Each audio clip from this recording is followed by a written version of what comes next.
Here we go.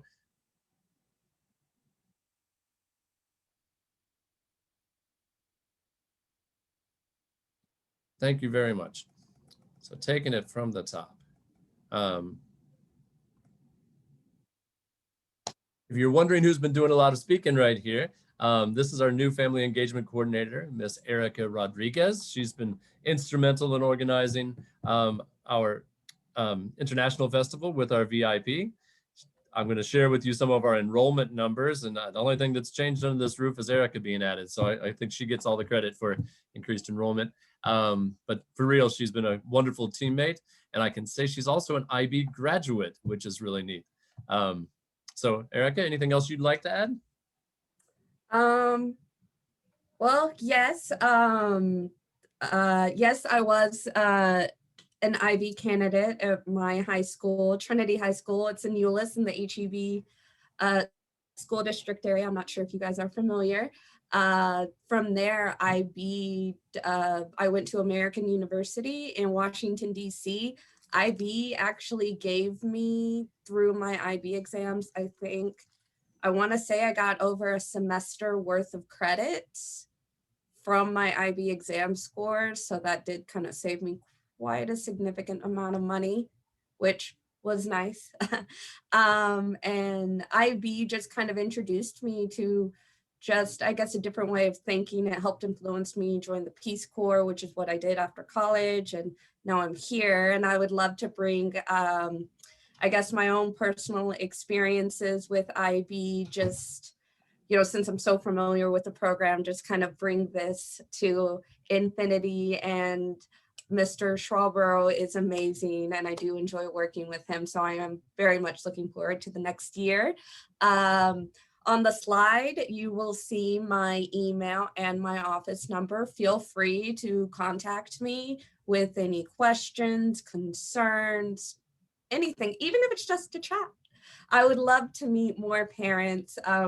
Recently, I've been kind of holed up dealing with enrollment, so I haven't had the opportunity to interact with the student population and their parents as much as I would like, but I really hope that that changes going forward. Thank you. And Erica, I'm just going to quick shameless reference back to a debate we had on this stage about a year ago, where we debated dual credit versus the IB diploma. And I think you just illustrated the strongest argument for the IB diploma. Is you went to American University, which was one of the top universities in the United States, and received a full semester of credit.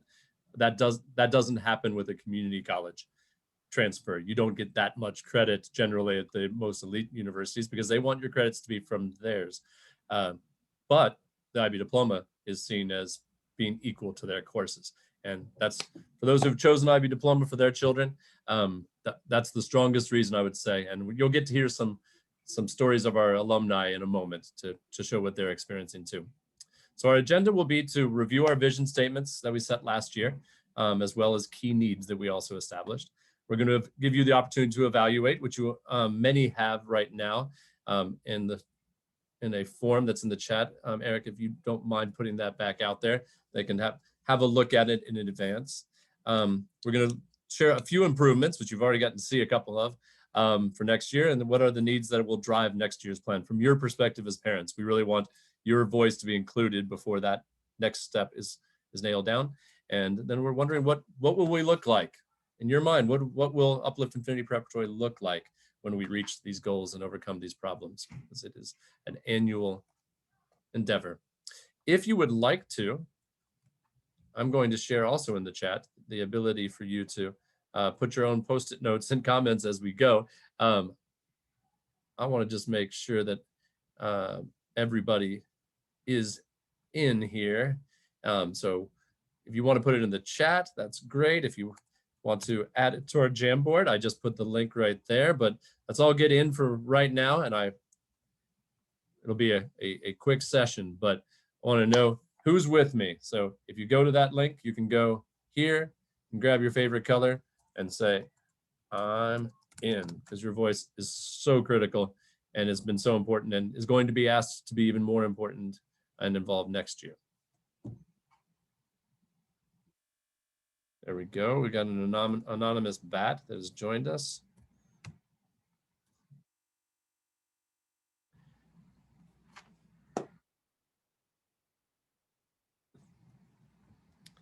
Got a few people. I like this view because it shows we're all in this together, more than just as participants in a Zoom, but as participants in strategically planning for next year. So you go over here to the side, you have the same power as I do. You can choose a sticky note any color and add yours here. And you can move it around, turn it sideways, whatever you want to do. I'll pause for a moment and play a song while you have your chance to add something that you would like to. Go for a song from our international festival.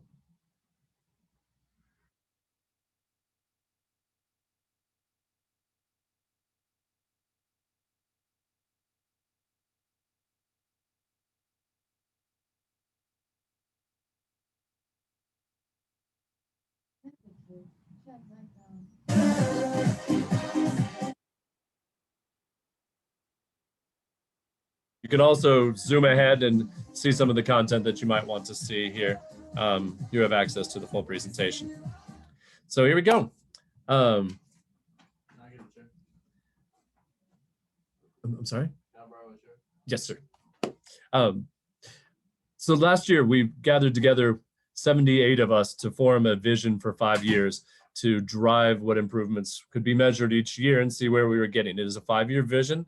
We recognize fully that the first year, particularly during the pandemic, can be a challenge, but we're going to evaluate how far we've come so far, year 1 of this vision. It turned into all those conversations in 10 hours into these 2 statements, 2 goals, that we will build a K-12 school environment that connects and engages staff, family, scholars, alumni, and community members to unify, uplift, infinity, and empower scholars to thrive.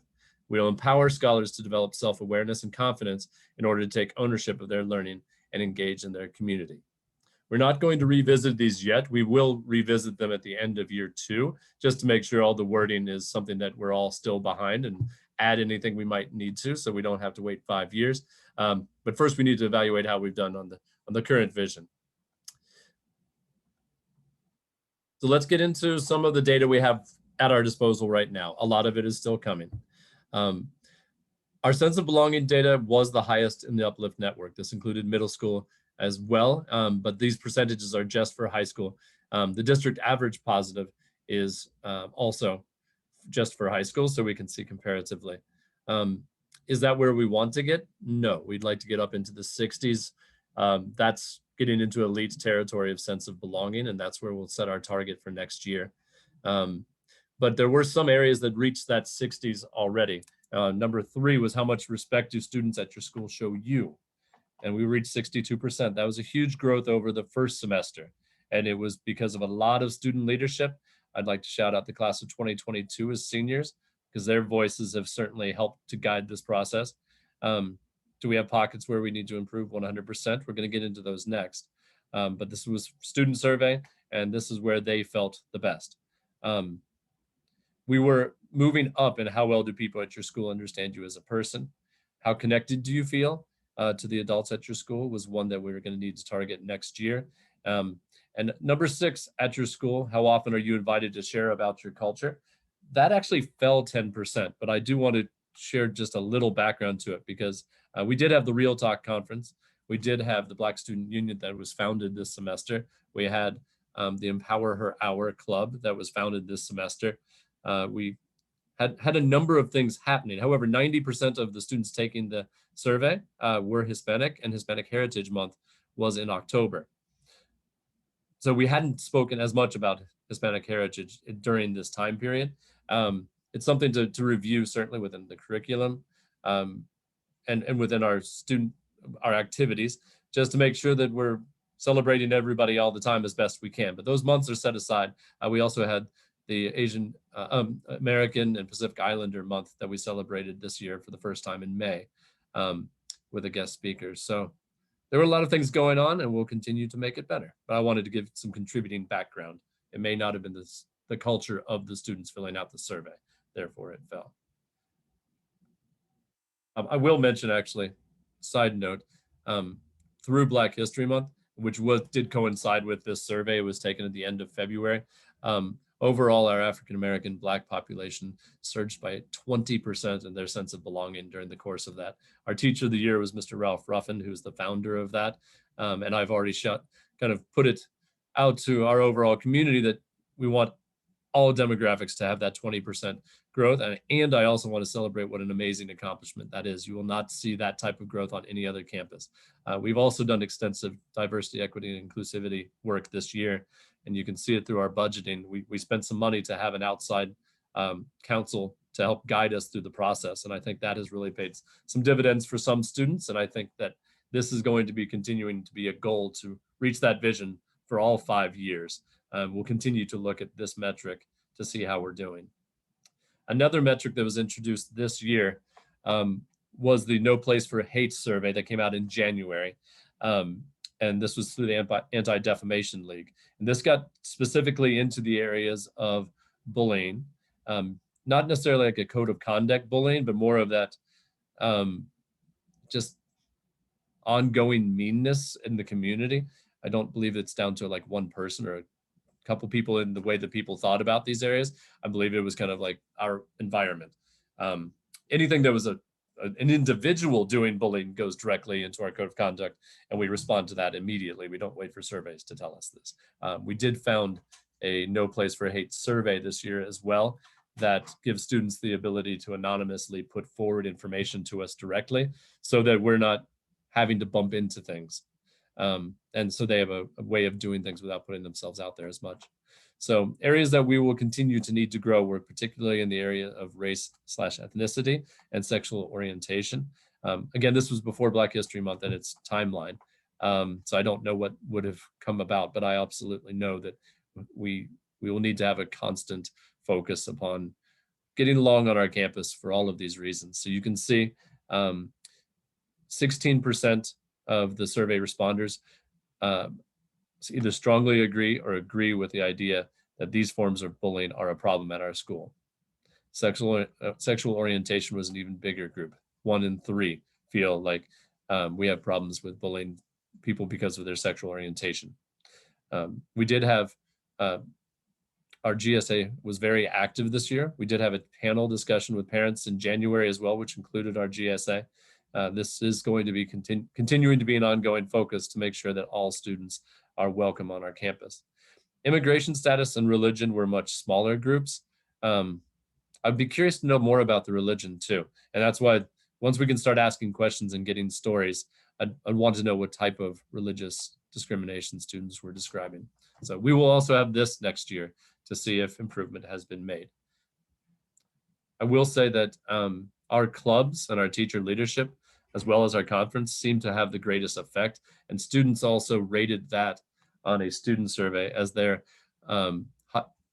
sports clubs and particularly identity-focused clubs as being those activities that they really enjoyed the most. And that is going to fuel our discussion on our schedule for next year as we get to the end of this presentation, which I know some of you have seen. So maybe that explains some things.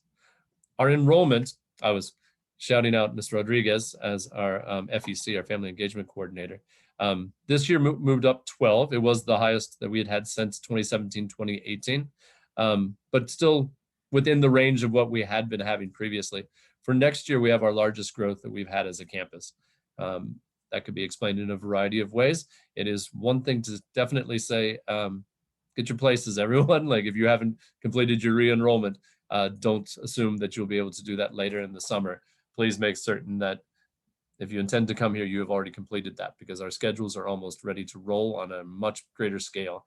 And we will not, we have waiting lists of people who are not able to get in currently. That will come with some other growing pains. And we're going to also look at the schedule from the point of view of having split lunches because our cafeteria won't hold 417 students at the same time. Our attendance has consistently been the top 2 or 3 in the network for high schools.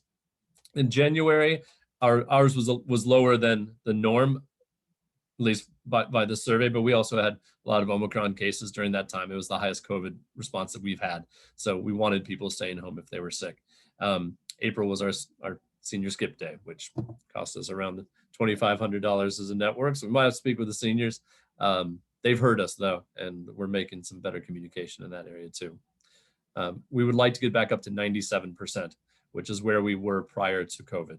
So and we also just know that students who are at school learn better, have better social emotional safety, and better routine, and they just succeed better. So that's going to be the new standard as we enter next year, 97%.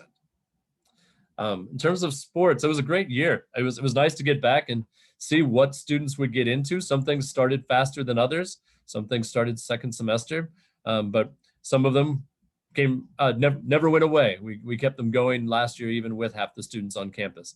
So volleyball, flag football, boys and girls soccer, basketball, cross country, which was new this year, track, cheer came back, and esports was new this year. We were the first school in the network, and our students built their own computers for our esports team. And we're looking forward to seeing them compete next year as well. All of those sports did compete this year. Cross country didn't have enough subscriptions, so we are removing that for next year. But we have a number of things we'd like to add as well. There are academic sports back on the table now as well. We can gather as groups. So at least a math competition, chess competition, science competitions that are going to be across our league. Tennis, golf, and baseball have been put forward as sports that incoming freshmen are really into for one group. And with that and with greater numbers, we might be able to field more teams as well and then provide more coaches. So if you know someone who loves to coach or play tennis or golf in particular, though we are going to be looking for coaches in those areas. We have enough students currently to run those. We're also going to be off-site. So if you have any leads to places that we could play these sports, we'd like to make it happen. We don't have the facilities for those three. And clubs, this is just a few, but to make sure that people are aware, because clubs are a little bit quieter. They're not outside and people don't drive by and see them. Our student council has done a phenomenal job this year at having our homecoming dance, our prom, pep rallies, things of that nature. We've had our debate team, our National Honor Society, our Gay Straight Alliance, our Black Student Union.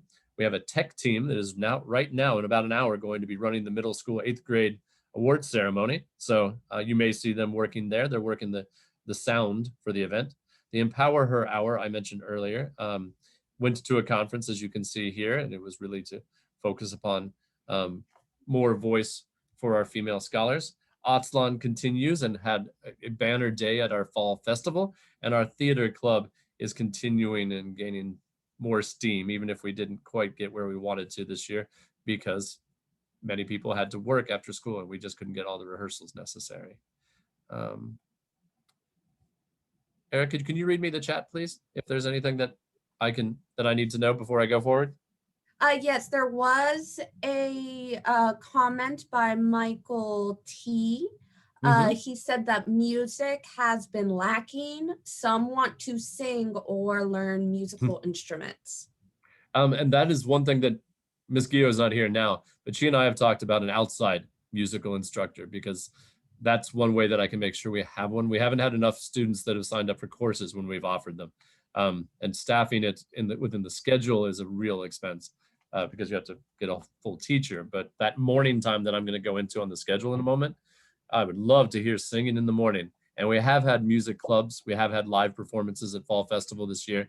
I love music too, Michael. So if you know of any leads also, if anyone who would like to be there in the mornings and help guide that, I think it's another good opportunity, because the mornings might be a time that we can tap the community more before they go off to other responsibilities and come in and support. Any other questions? Okay, our IB diploma program continues to grow. The first 2 years we didn't have exams. We just actually finished our first on-campus exams yesterday. Really excited. The kids did a phenomenal job. Mr. Sessman did a phenomenal job at running those. Overall, as we go year to year, this is our third year, we're really rising in our ability to have everybody complete the work that's been handed in. We've improved 25, 30% in most areas of turning in the internal assessment component of the IB. And that's telling, because it not only is it showing us that we're building our student agency and that vision, it also shows that we're building our ability, I think, to teach and to meet the requirements. And through that, We came up 11 points in the percent of test scores at 4 or above. We'll see where we land in 2022. Our number of scholars did decrease, and I think maybe we were doing a better job of helping students to kind of have different paths through the school, which was mentioned in our vision statements and conversations last year. Our numbers will go back up in 2022, though. In 2021 was a difficult year for everyone. Our number of diplomas, which is the full IB diploma, did take a dip during the pandemic, but we are currently looking at 29 students eligible for the full diploma, and we're crossing our fingers that our first exams go well. It is the exams I've seen on numerous campuses now, and I recognize that the class of 2022 has bravely been the guinea pigs. We will learn a lot from that feedback. It's really an important part of a school's growth. So I hope that they have shown as much as we have, and I absolutely know that we are going to grow a lot because they've given it their best. And our average points is coming up, and our ability to get to the highest levels. Last year, we had a total of 32, which is in the 6 subjects, an average of 5 in each of the subjects, which was phenomenal. I'm sorry, 42. Excuse me. Our average was 32. Our highest was 42 last year, which is an average of 6 for every subject, and put somebody in elite competition with the world. That's the top 3% in the world. So speaking of elite in our academics, this is what we know. ACT is not elite yet. Our goal is at least 21 as a campus. However, it has grown a great deal between the 2 years, and we look forward to seeing what next year will bring. And our programming has gotten better and better in our ACT as well. So we've come up from a 17.4 to a 19. It puts us 3rd in the network. We're not done there. We have 100% of our seniors graduating, which we take for granted sometimes because we always have 100% of our seniors graduating. At least we have every year. But it's a whole lot of hustle on all parts to get to that point. It is not an easy walk. And I'm super proud of the class of 2022. And then we have our preliminary STAR test or EOC test results that have come in.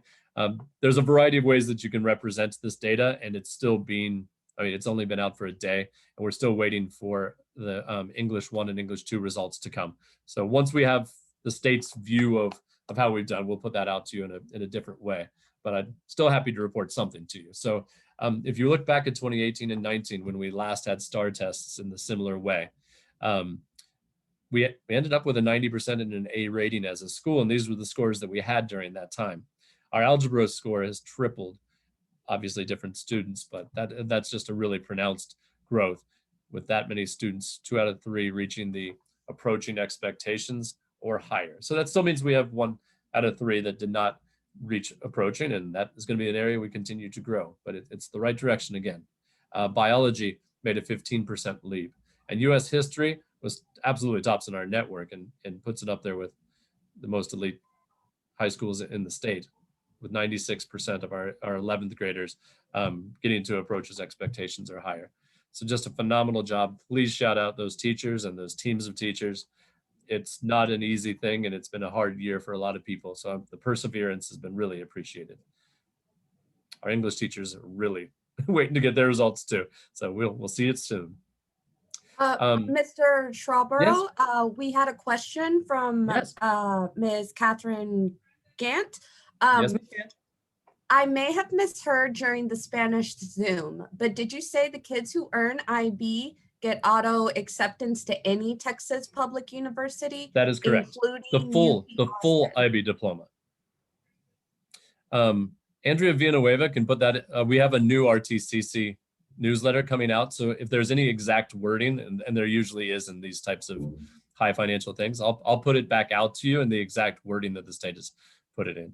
But this is why Andrea is such a proponent of the full diploma. And when you meet with her, that's what you'll hear. It's because of this. It's an automatic ticket. That ticket doesn't come until July. So it does mean some pivots and things at the last second. But we also give predicted grades to say where students are going to land. And speaking of RTCC, we just had our first group of rising juniors, so sophomores becoming juniors, get scholarships to go to Rice University and join their summer STEM program. This is our RTCC office looking for things for our kids, finding them, putting them forward, helping them get the paperwork in. It's really nice to see. And we had a rookie college counselor come in, and we have the second semester. We've been in the process of hiring a second. So it's just amazing what that office has done. And Miss Rose Zay was actually in her first year as the Dean of College Prep. So I'm looking forward to what we've got ahead of us. This is for sure. So our seniors, just a real quick bullet point. There's so many things you could say, but we had 3 full ride scholarships to TCU, Colgate, and University of Chicago. I think TCU, because my wife went there, is around $220,000 for that trip. And Colgate is in New York, and University of Chicago is an elite institution as well. So I'm sure that they are all looking at 6 figures and multiple hundreds of thousands of dollars. 4 seniors have their first year of college already paid for through financial aid, and we're really good about getting in FAFSA applications and helping support families to receive support as well, not just academic full rides. We had a scholar receive the first Erickson scholarship this year of $20,000, and he was acknowledged at AT&T Stadium. And we have 6 who are moving out of state, and we have 1 who's joining the Air Force. That's just a quick rundown on the graduates coming next week. And our alumni, for the first time, we actually have alumni graduating from college, since this is the 4th year that we have had. We had seniors 4 years ago for the first time. We had our first PhD candidate, our first college graduates, as you could see from the SMORE that just came out the other day. If you want to see names and universities and everything, there it is.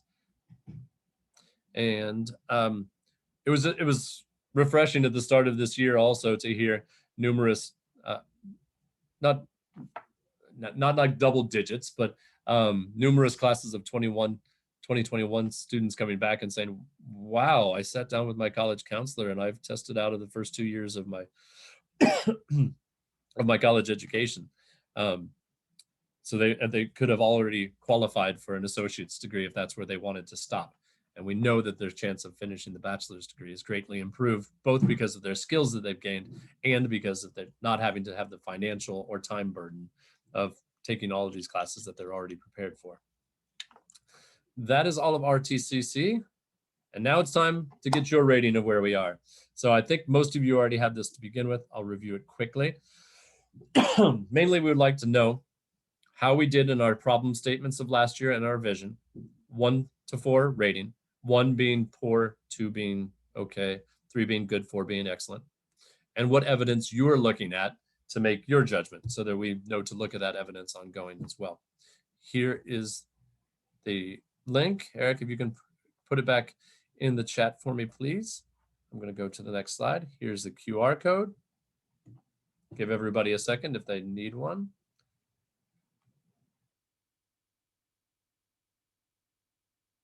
And this is the last thing that you need to know.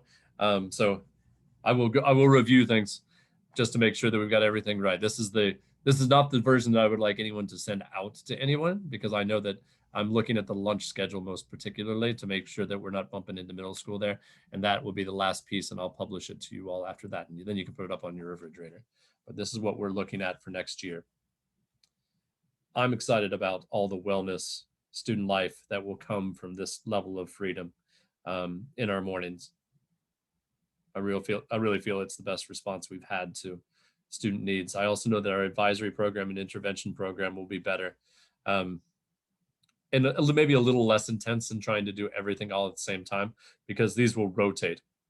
We'll have intervention, whether it's ACT intervention or whether it's credit recovery or whether it's STAR test.